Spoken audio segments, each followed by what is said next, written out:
Hello friends, இன்றைக்கு இந்த வீடியோவில் அரசு ஊழியர்களின் பழைய ஓய்வூதியம் தொடர்பாக ஒரு முக்கியமான அறிவிப்பு வெளியாயிருக்கு. அது என்ன அறிவிப்பு அப்படிங்கிறத இந்த வீடியோவில் டீட்டெயில்டாக பார்க்கலாம்.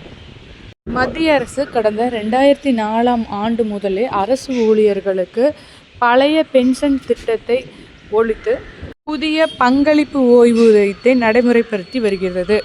ஆனாலும் அரசு ஊழியர்கள் பழைய பென்ஷன் திட்டமே தொடர வேண்டும் அப்படின்னு சொல்லிட்டு நீண்ட காலமாக போராடி வருகின்றனர். இந்நிலையிலே பார்த்திங்கன்னா புதிய பென்ஷன் திட்டத்தில் ஒரு அமௌண்ட்டானது பார்த்திங்கன்னா கவர்மெண்ட்டோட பாண்ட்ஸில் தான் இன்வெஸ்ட் பாண்ட்ஸ் ப்ளஸ் கடன் பத்திரங்களில் தான் இன்வெஸ்ட் பண்ணிகிட்டு இருந்தாங்க. இனிமேல் தனியார் பத்திரங்களிலும் இன்வெஸ்ட் பண்ணப்படும் அப்படின்னு சொல்லியிருக்காங்க. இதனால் தனியார்லையும் இன்வெஸ்ட் பண்ணும்போது நல்ல ரிட்டர்ன்ஸ் கிடைக்கலாம் அப்படிங்கிறனால இந்த அனௌன்ஸ்மெண்ட்டையும் கொடுத்துருக்காங்க. அதே போல் என்பிஎஸ் தேசிய ஓய்வூதிய திட்டங்களுக்கு இந்த மாநில அரசுகளும் மாறக்கான காலக்கெடுவும் கொடுத்துருக்காங்க. அதை பொறுத்து மாநில அரசுகளின் செயல்பாடுகள் எப்படி இருக்கும் அப்படிங்கிறதுக்கான காலக்கெடு இந்த செப்டம்பர் 30ஆம் தேதியோட முடிவடைகிறது.